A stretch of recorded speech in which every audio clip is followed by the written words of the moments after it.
37th parallel on America's haunted highway, it's Pixelated Paranormal, your guide to the unusual and the strange.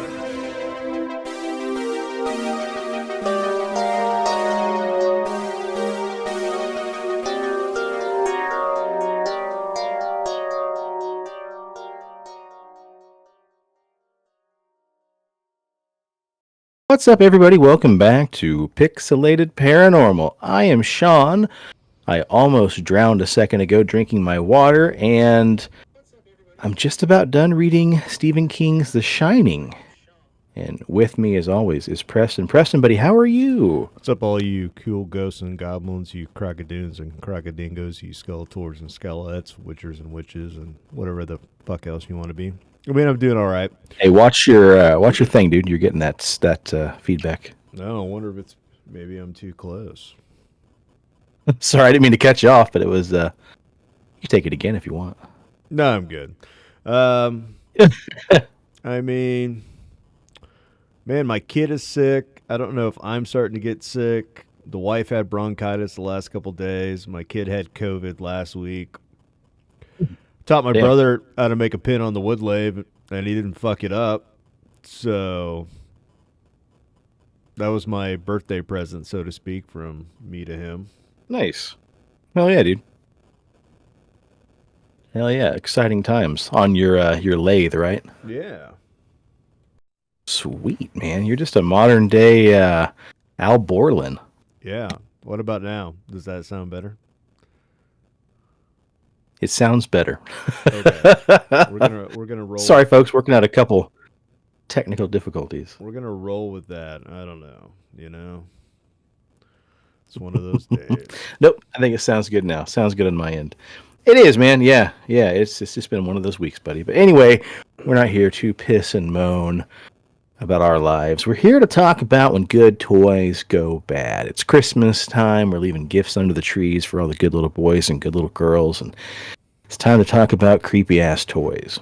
So to kick things off in our venture into the good old toys gone bad topic, we're going to wet your whistle here with a couple short stories, because as it turns out, we had one gigantic episode planned, and in the 11th hour, we have a special guest who's going to join us next week to talk about the big old meat and taters at this topic. But we didn't want to leave you guys hanging, because I know we promised talking about toys. So we're going to split this up into two parts. This is going to be the old appetizer, and then next week we're going to have a nice long episode with a really fun friend of ours and a friend of the show. So look forward to that. But before we get into tonight's main stories, Preston, honey, why don't we dump some news on them? Okay. Let me scroll back up to get to my spot. I actually typed this shit out for like the first time, which, you know, never happens. Yeti hair found in the Himalayas is actually from a horse. BBC series reveals DNA from a supposed abdominal snowman actually came from a horse, but that doesn't mean stories of the Yeti passed on by local people aren't important. A search for the Yeti ended last month with a single strand of horsehair. A BBC Radio 4 program covering the Himalayan hunt has revealed. Andrew Benefield, a writer and meditation teacher, has spent years looking for the Yeti with his skeptical friend and political analyst Richard Horsey. The pair traveled through... yeah, what the fuck? What? Yeah. Horsey and horsehair. Huh, motherfucker. Kind of on the snout, isn't it? Yeah.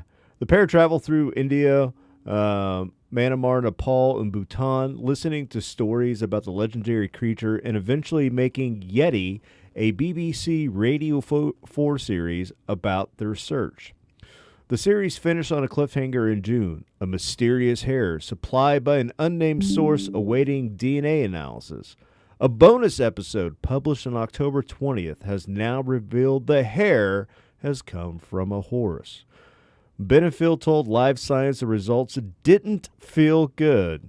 I bet they fucking didn't, but at least you guys aren't like, Rick Dyer and a fucking fake Bigfoot penis. After 3 years of searching, a horse hair was about as boring as we could get, Benefield said. But the DNA analysis doesn't invalidate the series or stories of people they spoke to, according to the pair. Tales of an ape-like creature roaming the Himalayas date back centuries. Western interest in the Yeti or the abominable snowman took off in the early 1950s after British mountaineer Eric Shipton returned from Everest with photos of a giant footprint. Subsequent investigations led by the Westerners failed to find any scientific evidence to the creature's existence.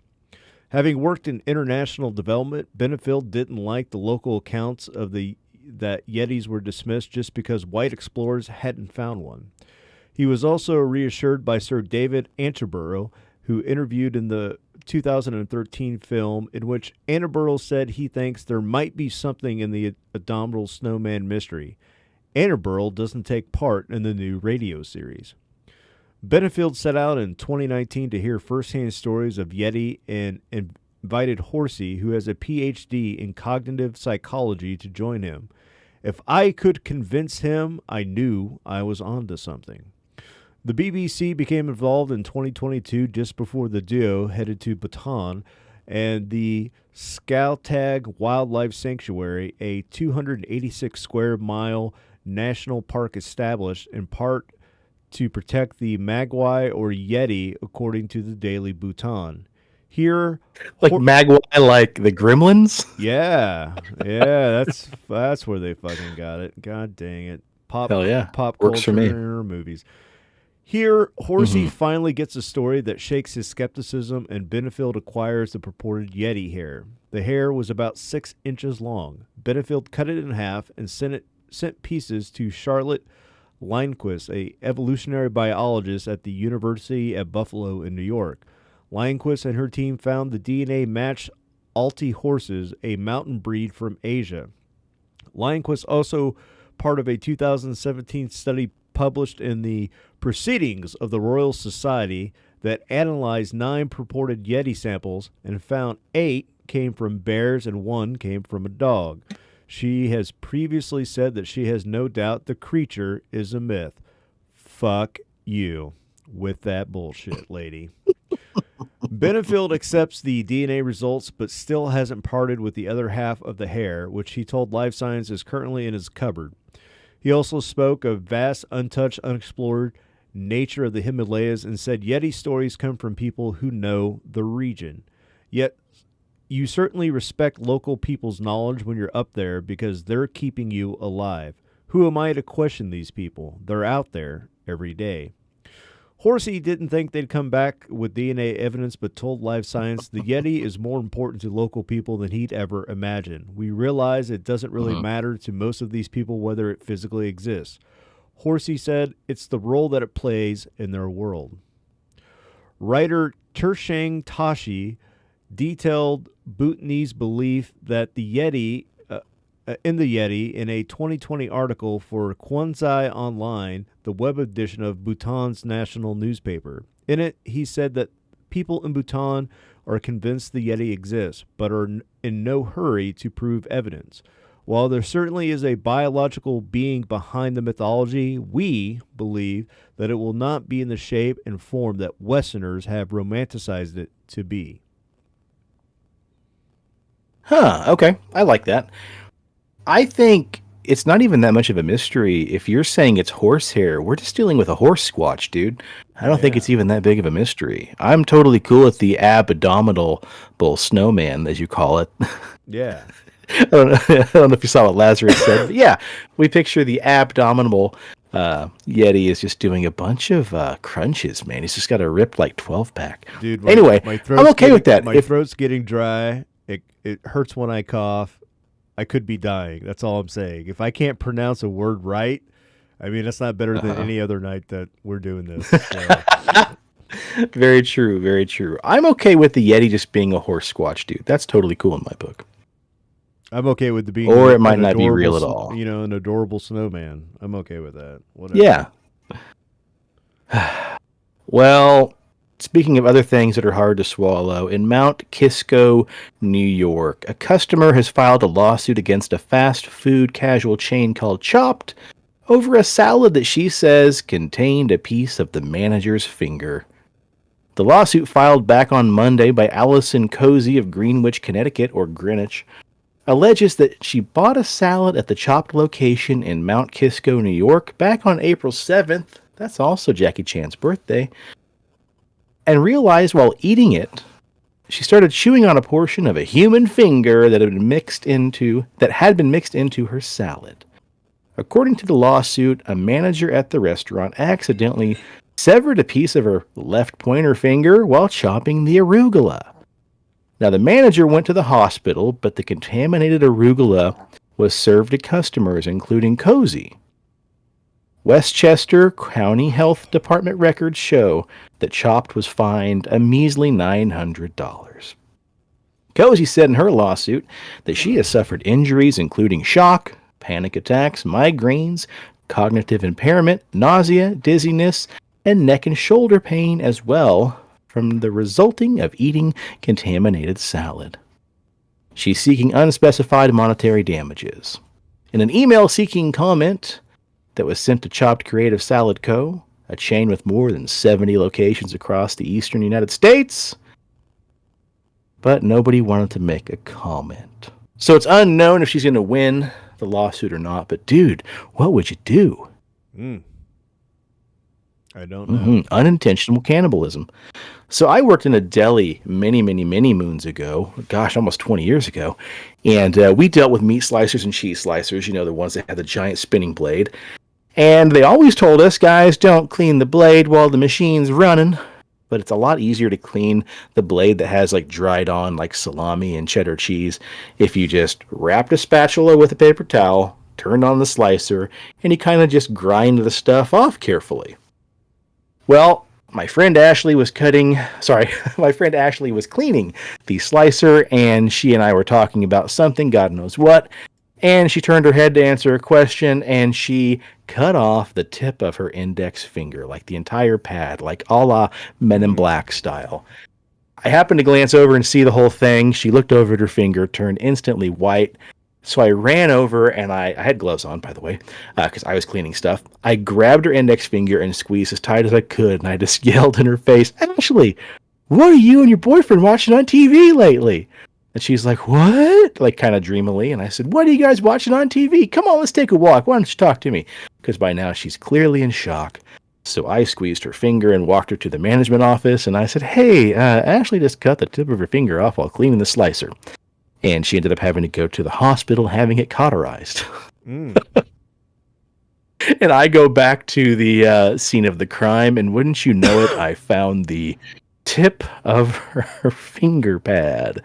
It was disgusting. So I threw that away and then deep cleaned the slicer with much prejudice, and we had to report it as a food hazard contamination and actually had to have somebody come out and professionally sanitize the machine the next day. Nice. Yeah. So I've seen that shit happen. It's not cool. And the human index finger contains a lot of blood that splurts everywhere. Oh.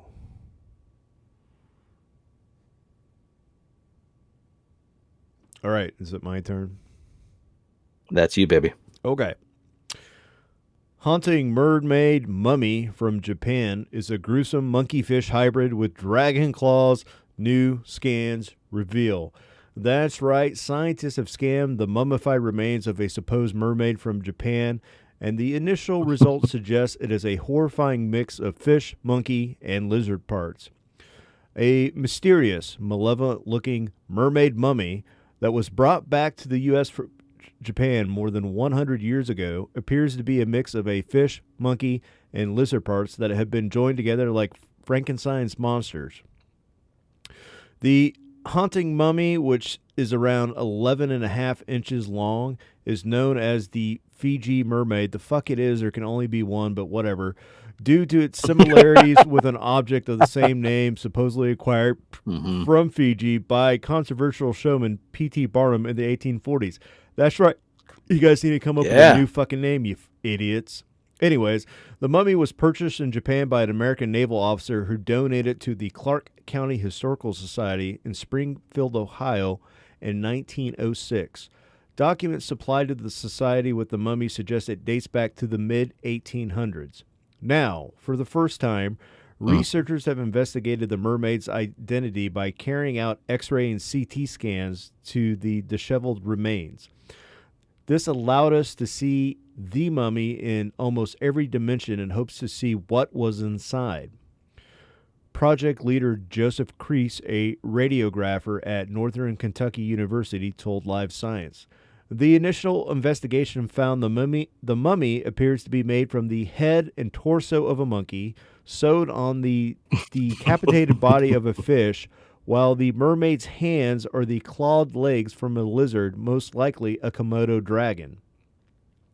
The scans also revealed a pair of wooden stakes inside the remains, one running from the head to the tail and the other across the shoulder blades, which were presumably added to keep the creature intact.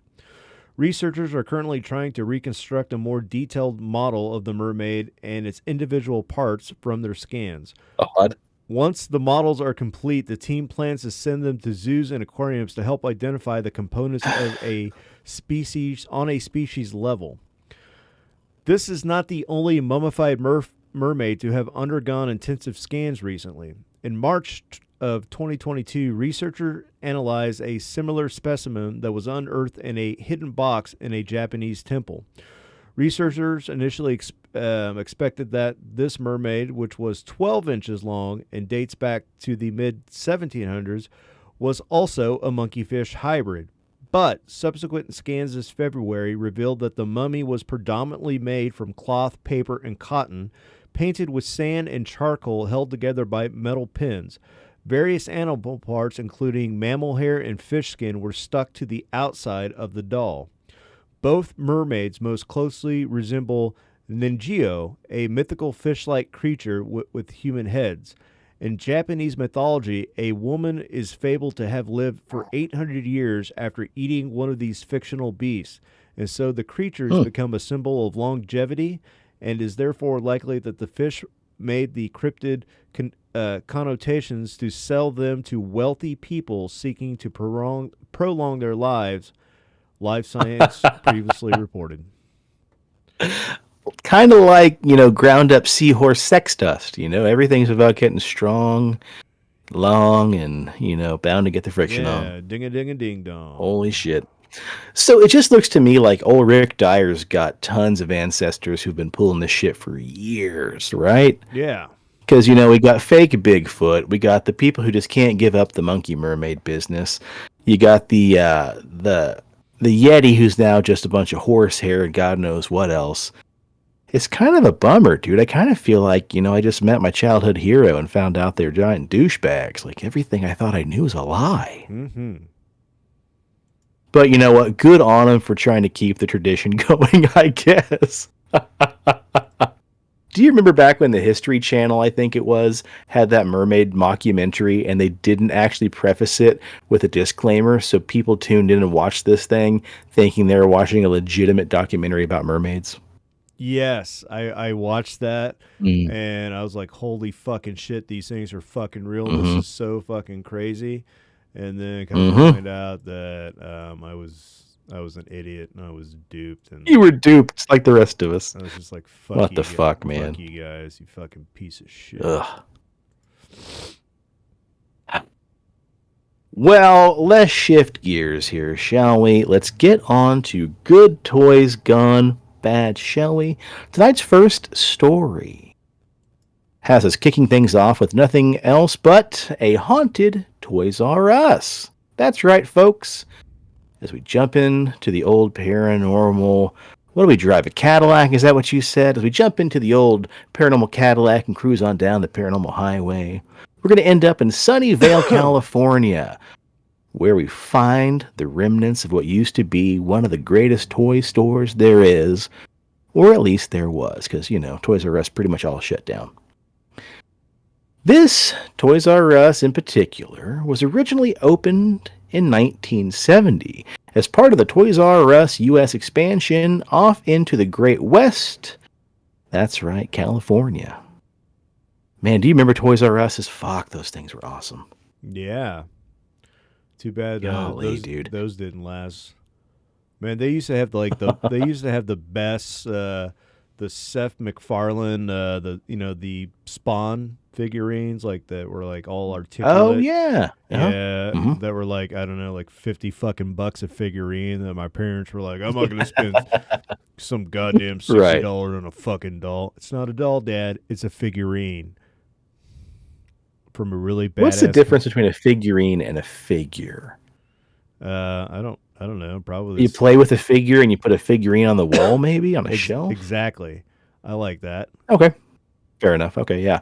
Dude, that's funny. I remember buying like a 20 some odd dollar zombie cowboy spawn from Walmart once, and I was super stoked to get it home and play with it, but I knew I'd made a mistake instantly because it's one of those toys where like you'd buy it and realize that like, someone taped it shut, like they returned it because it was broken, and basically I bought a fucking broken spawn toy and like the leg was broke off at the knee. And I just had to have it, took it home, played with it for about an hour, and I was just like, yeah, this thing sucks. It gets broken, so I took it back too, and they probably just taped it back up and put it back on the shelf. Anyway, almost as soon as the doors opened, the employees at the Sunnyvale, California Toys R Us started reporting strange occurrences. They said toys would fly off the shelves all by themselves. People would feel phantom touches on their backs and their shoulders, only to turn around to be greeted with nothing but thin air. Then as things progressed, people started complaining that in the bathrooms, faucets began turning themselves on and off all by themselves, long before all these damn automatic sinks and toilets. And some employees even claimed to hear disembodied voices calling their names when they were all alone in the store. Well, the store itself became legendary among paranormal investigators back in the 1970s, and it would even go on to play host to several seances by world-renowned psychic Sylvia Browne. And one of those seances was even shown on a popular TV program called That's Incredible, launching the store further into international fame. Browne told the story of a so-called Toys R Us ghost. According to Browne, she was able to make contact with the ghost living inside this Toys R Us in Sunnyvale, California, who ended up being the spirit of a laborer from the Murphy farm that once stood in the spot of the new store. As he walked down the hall towards me, she said, he kept muttering, "Have mercy on me, Beth, have mercy on me." Sylvia claimed that she learned the ghost's name, and it turned out to be Johnny Johnson, a traveling preacher from Sweden, who sometimes worked on the Murphy farm in exchange for room and board. While working there in the 1880s, he fell in love with the Murphy's daughter named Elizabeth. But his love wasn't reciprocated, and Elizabeth ran away with a lawyer from the East Coast, leaving poor old Johnny sad and broken-hearted. And then as these things do, one day, while chopping wood on the farm, Johnny's axe slipped and gouged him deep into his leg. He slowly bled out to death, and his unsettled spirit roamed the property ever since.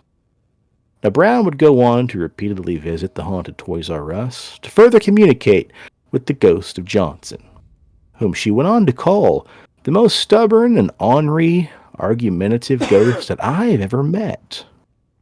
And in her book, The Other Side and Back, A Psychic's Guide to Our World and Beyond, she said, "I've tried many, many times to explain to him that his lifetime as Johnny Johnson has come to an end.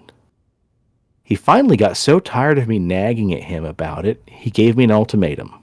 He said, if you tell me that I'm dead one more time, I'm not going to talk to you anymore." So Browne let the matter drop, and she and the ghost supposedly went on to have a quasi-friendship, in which they just found other things to talk about, including the annoying and noisy kids that frequented the new store. Now, when Sunnyvale's Toys R Us closed back in 2018, it didn't just take the baby strollers and the action figures and coloring books with it.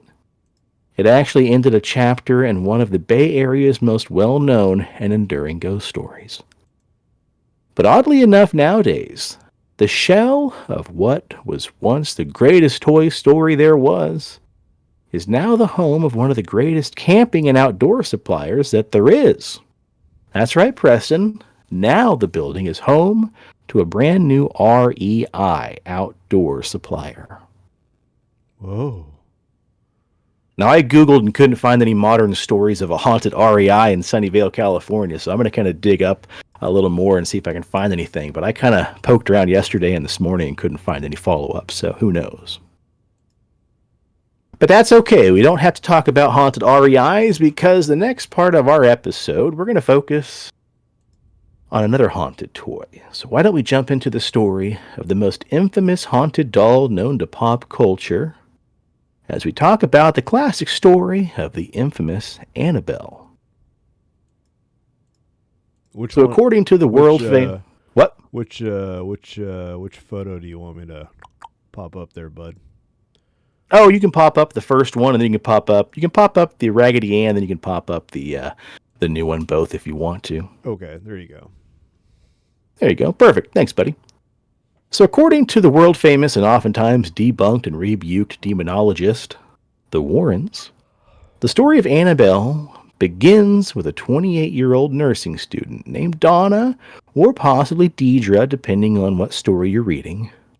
But anyway, she was given the doll as a birthday gift from her mother back in 1971. Anyhoozle, Donna also shared her apartment at the time with another fellow student named Angie. Now, Donna was super excited about receiving this doll, who was actually just a Raggedy Ann doll, instead of the creepy-ass porcelain skin doll that we all know and love, because, you know, Hollywood just has to ham it up. Now, Presto, you got the picture there. Her original form, the one that haunted Miss Donna and Miss Angie, is nothing more than your typical Raggedy Ann. In fact, maybe a Raggedy Ann that was found in a haunted Toys R Us. Ooh. Ooh, plot thickens. Yeah. But the doll featured in the Conjuring series and the Annabelle movies actually looks nothing like the real thing. See, in the movies, Annabelle is this vintage porcelain doll, while the real one is a simple, lame old Raggedy Ann doll. And it's obvious that the physical appearance of the movie version of Annabelle isn't inspired at all by the real-life counterpart. The explanation for this is simple, though, Presto. An ordinary Raggedy Ann doll doesn't convey the sense of horror that's expected from an R-rated horror movie. Since it looks just like a harmless child's plaything, it's difficult to imagine this thing running around doing demonic entity-type stuff. So they had to ham it up a little bit. In the movie's depiction of the doll, however, it's a whole different story altogether. The eyes and the face are... the eyes in the face give a much-needed creepy feel, which is something that Annabelle had to have in order to make audiences believe it could get up and actually haunt and even come to life and possibly kill somebody. Well, anyway, supposedly, the first Annabelle was a good little girl who sat in her chair and just stared off into space with a silly little grin. But then shortly after the doll was welcomed to the nursing student's home, they said the doll began to behave strangely, and they soon noted that it seemed like Raggedy Annabelle was moving around her room all on her own accord, oftentimes being found sitting in new positions or even in new areas of the room altogether that she hadn't previously been left. Then things really come to a terrifying head when Donna said that she would sit Annabelle in the living room on the sofa before leaving for work, only to come home oftentimes in the afternoon to find the doll moved into her bedroom with the damn door shut. And Donna knew she had left the bedroom door open oftentimes when she left for work. Well, anyway, Donna and Angie started finding notes that apparently been left throughout the apartment that would read things like, "Help me." And according to both the women, the notes, even more strangely, were written on parchment paper, which they didn't have any of in their apartment. Then things really heat up one afternoon when Donna's boyfriend Lou was at the girls' apartment all by himself, and he decided to take a little afternoon nap, only to be woken up abruptly by the sounds of somebody rummaging through Donna's bedroom. Now, thinking that somebody had broken into the apartment while he was snoozing, Lou snuck over to the bedroom, which again had the door securely shut, And as soon as he busted into the bedroom, he found the room was empty. Except for Annabelle, of course, who was laying face down on the floor. So Lou stood there dumbfounded, taking a mental inventory of his girlfriend's bedroom, trying to notice if anything was out of place. And then suddenly, he felt the red-hot sensation of the skin of his chest being ripped open. And when he lifted up his shirt, he said that he found 3 bloody claw marks running across his chest. So after Lou's terrifying experience, the women invited a medium over to hold a seance. And the psychic they invited over discovered the doll was in fact inhabited by the spirit of a deceased 7-year-old girl named Annabelle Higgins, whose body coincidentally was said to have been found earlier on the site where their apartment building had been built. And the deceased girl's spirit was ironically benevolent and just wanted someone to love and care for her, not the killer spirit that we saw in the movies. And thus the 2 young nurses reportedly started feeling bad for the girl's spirit, and they ended up consenting to allow her to take up permanent residence in their house. But wouldn't you know it, buddy, that ended up being a bad idea, and the doll started getting even creepier, started acting malicious, and the girls decided they better bust this ghost, and our heroes of the piece, Ed and Lorraine Warren, enter the picture. And they believed that there was enough signs to deem Raggedy Ann, or Raggedy Annabelle, as a demonically possessed object. Raggedy ass. Because the doll was moved.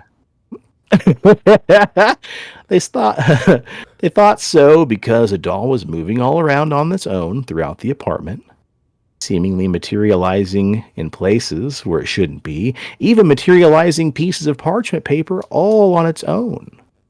And it even demonstrated the mark of the beast, represented by the 3 scratches that appeared across the chest of old poor Luz as he had been rudely awakened from his nappy nap.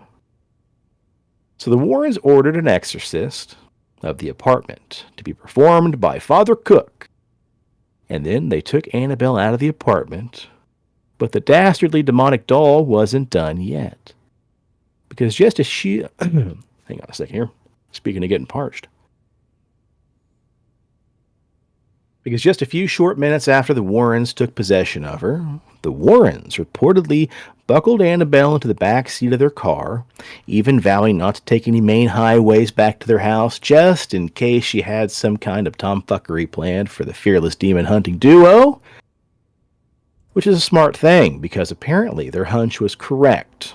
And on their way home, Lorraine claimed that out of nowhere the brakes on their cars seemed to either stall or possibly even fail several times on their drive back, resulting in several near disastrous car wrecks.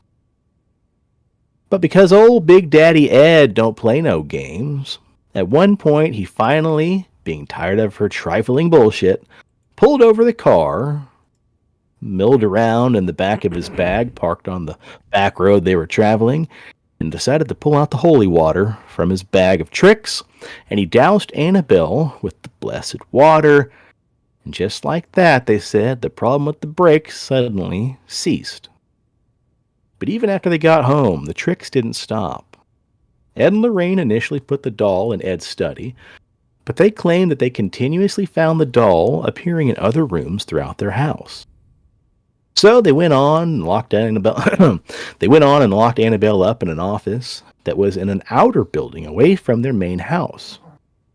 But the Warrens claimed that she'd still mysteriously turn up back inside the house. So to put a stop to all her hijinks, they threw her into a final resting place, locked away, sitting comfortably, sealed in a glass case that features a hand-carved inscription of the Lord's Prayer and a sign hanging below that reads, "Warning, positively do not open," in the hopes that her demonic reign would finally come to an end. But did it? Well, even though she's locked away in a glass case, unable to be touched by any other human being, apparently a priest who was visiting the Warrens' Museum of the Occult picked up Annabelle one day and claimed that he didn't believe in her demonic abilities at all. And then later that night, on his way home, the priest was involved in a near-fatal car crash, totaling his brand-new vehicle. Then some years later, another visit ignored... Then some years later, another visitor, ignoring the warning sign on her glass case, knocked on the glass and laughed out loud about how stupid the doll was and how people were even dumber for believing that she had some kind of demonic powers. And then on his way home, he reportedly lost control of his motorcycle, crashing headlong into a tree, killing him instantly. His girlfriend just barely surviving. That's where the story ends of Annabelle, Preston, and that's where Hollywood digs their dirty little fingers in. So if you're not a big movie buff, or you're like me and the movies just didn't really get your goose, have no fear, because we'll quickly break down the differences of the films via a summary from ScreenRant.com and the article they wrote on the series. Preston, have you watched the movies? Yeah. I mean, my kid likes all that shit, so I've had to buy all of them for her. They're on my Voodoo. Sure. You know. That's fair, man. Daddy-daughter movie night. I might have fallen asleep through some of them. That's all right, man. I've come to terms that those movies aren't really meant for you and me. You know, that core audience is going to be somebody more like, you know, your son and daughter, that age, you know. But like, I bought the Nun 2 on Thanksgiving. Turned it on, and like within 15 minutes, she's like, I'm going to go upstairs. And I'm like, fine, fuck it. See if I ever do anything nice again on Thanksgiving. Don't spend time with me. Dude, that's funny because I actually really liked the Nun series.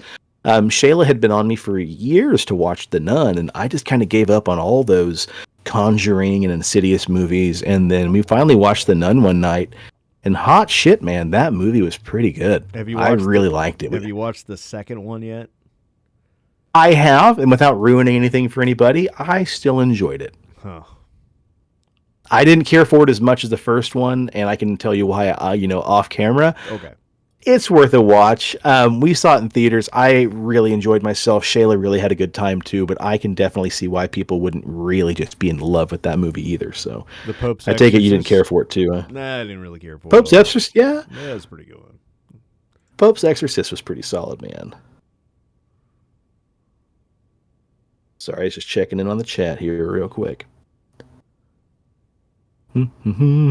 So, Annabelle, the series, begins with the first movie in the franchise, The Conjuring, focusing on Ed and Lorraine Warren investigating a paranormal case. And this comes right off the heels of the Warrens' investigation of the Annabelle doll, which is featured in the first movie. Now, because this doll was just so fucking creepy, and because they've planned out 4 billion of these movies already before the first one even hits the screen, this doll would go on to captivate audiences and receive its own spin-off movie, and then a year later, it's followed by 2 sequels, Annabelle Creation, and most recently, Annabelle Comes Home back in 2019.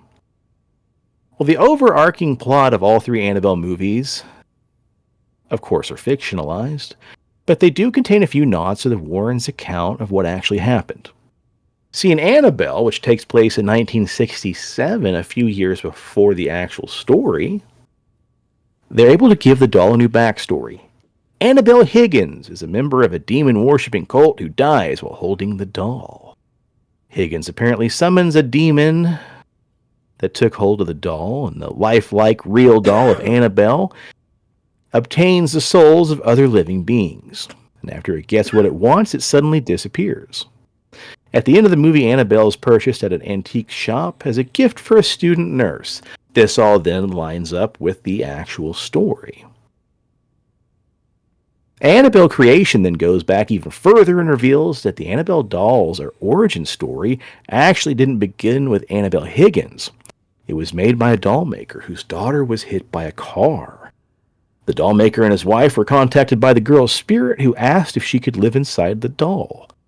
They eventually realized that they had been deceived by a demonic force and not their daughter's soul at all. Lazarus says, fuck that doll. Bogus. Robert the doll is the real original gangster. OGD, old original gangster doll. Well, this, like the plot of Annabelle, was fictionalized, but it does resemble the story of a medium and a story that told. This, like the plot of Annabelle, was fictionalized, but it does resemble the story of the medium that was told to Donna. The spirits wish to live in the doll and eventually take someone's soul were parts of the Warrens' account of the actual event, except it was Donna and her friends who were contacted and not the child's parents. Anyway, the third movie in the trilogy, Annabelle Comes Home, shows what happened after Ed and Lorraine took the doll from the nursing student and her friends. And of course, it depicts that on their way home, they encounter car trouble and have a stop right outside the cemetery type of event. And this is where ghosts, who are attracted by the doll, go on to attack Ed. And this is a dramatization of the real-life Warren's trip back home, obtaining Annabelle. So while the plot of the movies aren't based on the true stories, some of the basic concepts are still peppered in there for good flavor, like Annabelle's desire for human souls, which supposedly is reportedly true if you ask the Warrens. Anyway, for some reason this doll's captivated everybody who loves the Conjuring movies, and as Hollywood does, they took a simple story and they just kind of morphed it into what they wanted. But anyway, that's a short, sweet story of Annabelle the doll. And Lazarus, years ago, gosh, man, 3-4 years ago, we talked about Robert the doll and the connections to the, slight influence it had over Child's Play and the Chucky doll. But, Yes, Lazarus, I want you to make me a possessed doll. No, Lazarus, I don't want you to make me a possessed doll. I have a shed in the back property that I can store it in, that if freaky shit happens, I don't really care. You know? Right. It's like a little guard demon, Little guard demon. Yeah. That's it. Yeah, just keep it away from the lathe and the clay pot throwing wheel and everything else. Yeah. Yeah, in fact, put it out in the bat garden. Yes. We can make our own little glass case to put it inside of, like Demas, that freaky ass starfish doll that we encountered. I would want to know I would want to know. I would want to know. I would want to know what the like science wise, like. I'm not going to abuse it. I'm not going to neglect it, but depending on when you say possess, we don't know how that possession is going to go. Is this going to be a good possession? Is this going to be a bad possession?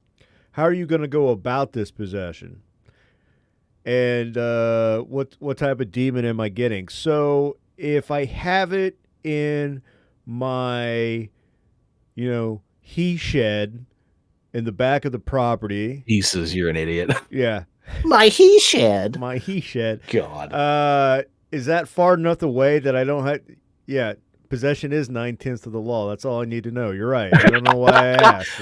Dude, your he shed is where your lathe and everything else, powered by 220 is at. So I don't know if you want to have, whatever this Ade Dewey Dimbella thing's going to be, I'm not sure you want that shit. That's the garage that I have all the power tools in.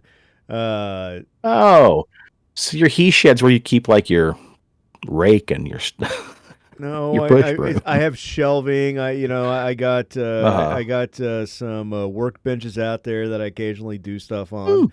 It's got a nice little cozy. It's got a nice little flower garden to the side. I got to do something with it. I mean, I think I have to have an excuse on why I have to go out at 10 o'clock at night to go to the he shed. I got to check up on the possessed doll. I got to go have a conversation. I think this might be a good idea. That's all I'm saying. I just want to know, logistically, how far away of the house can it be that I don't have to get in trouble with the missus? Because if I put the possessed doll in the house and shit starts going awry, I'm going to get my ass handed to me. That's how that shit works. If I have it far enough away that I can interact and give it a loving, nurturing environment, that's all I want. That's all I want. I think the answer to your question is very easy. You have to go ask your wife that. You can't ask me. You can't ask Lazarus. Hey, buddy, what's the, what's the policy here? Does it have to be 100 feet away? Is there some kind of, like personal protection order on this stupid thing? Also, to follow that up, you've watched Evil Dead, right? You've read The Shining. Uh-huh. I don't think it matters how far away from this thing you're going to be. Like, you go into the haunted shed, you're going to get, killed by some kind of sickle or a hoe, or you're going to get possessed. You're going to start running around your house with a fucking croquet mallet because the doll's talking to you. Huh. Hey, Preston boy, how about another one of those martinis? Well, I mean, I could always use a drink. Oh, man. Yeah, I think you need to put a PFA against this thing and then maybe bury it. Not to disrespect Lazarus's hard work by any means, from one artist to another, but holy shit, man. Lazarus, I need all the luck I can get. So I say let's roll the dice. You make it, I'll take it. We'll see what happens. If I die, I won't hold it against you.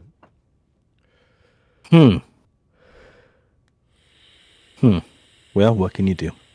All right, buddy, that's all I got for this episode. Join us next time, though, on a special night. We do have to do our live stream next Friday night because our guest couldn't be on with us any other night because they have a family and we don't want to interrupt their family time. But we got a really fun show planned. We're super stoked. The guest we have coming on is going to fit right in with the subject matter, so please join us next time.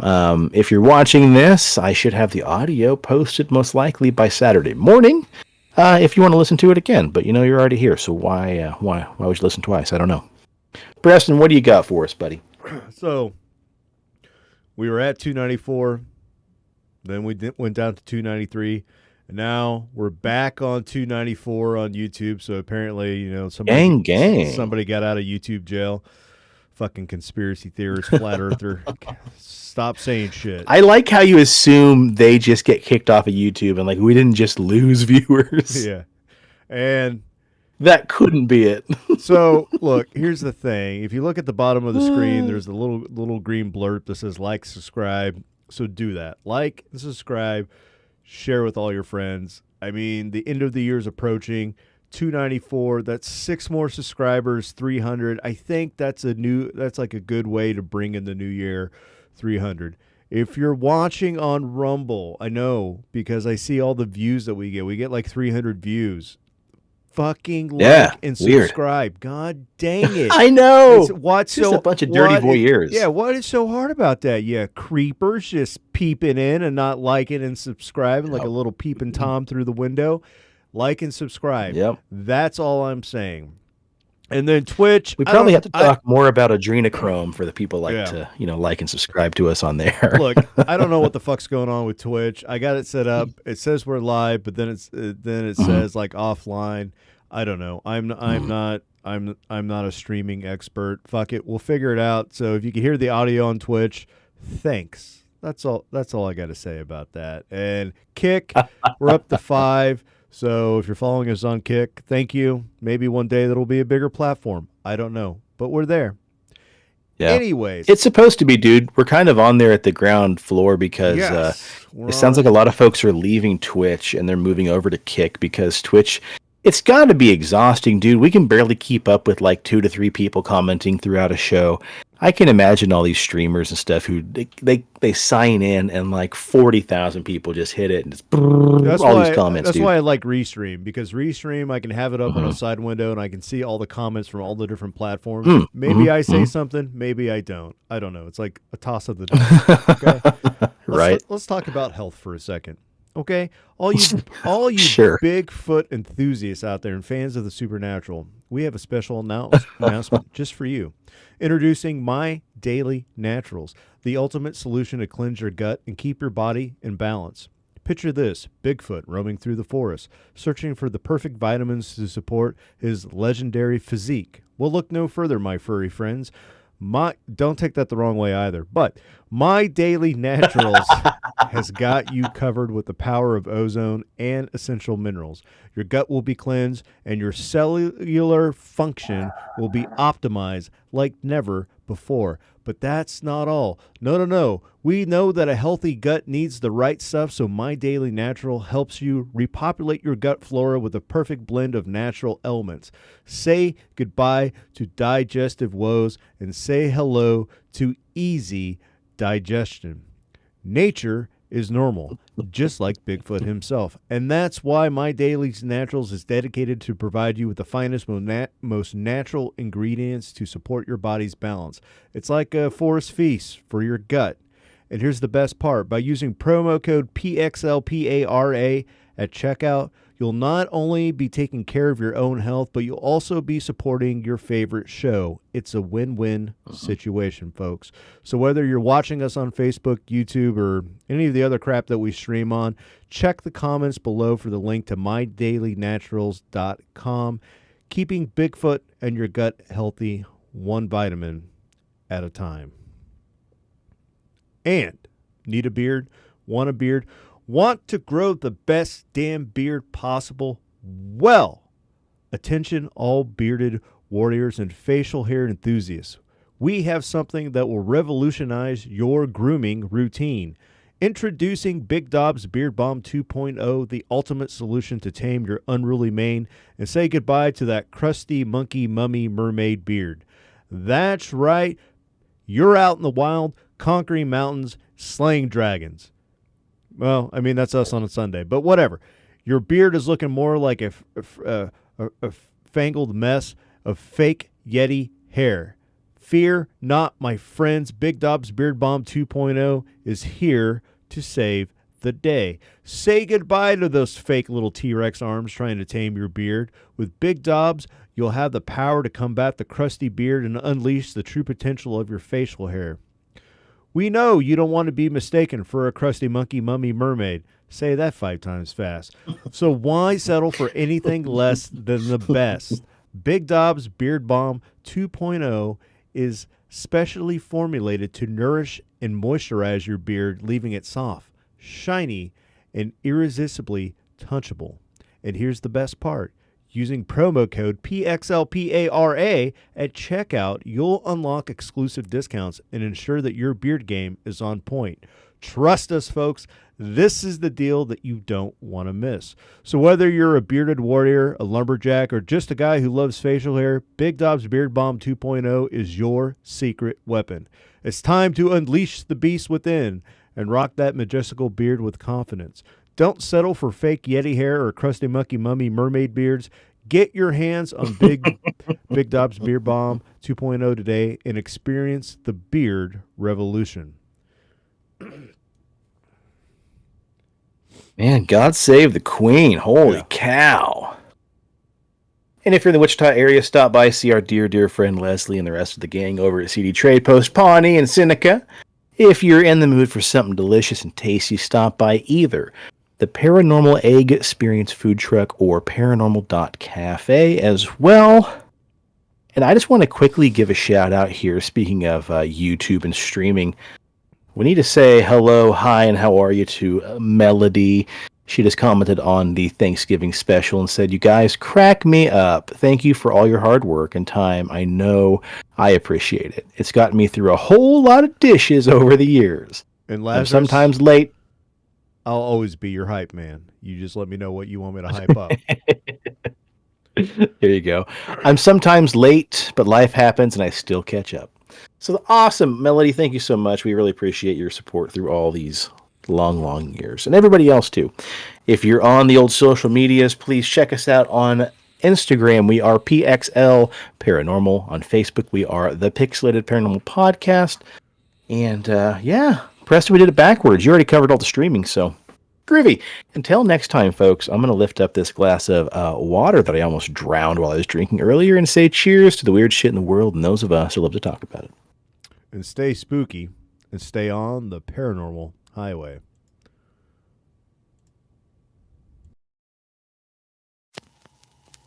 The cast at Pixelated Paranormal would like to thank you for listening to this week's episode. Pixelated Paranormal is here to tell you tales of the fantastical, the strange, the unknown. Tales that will move you a little further down the paranormal highway. If you'd like to share your own listener story, we would love to hear it. Email us at pixelatedparanormal@gmail.com. Again, that's pixelatedparanormal@gmail.com. We'd really love to hear from you. Again, thanks for listening to this week's episode of Pixelated Paranormal, your guide to the unusual and The strange.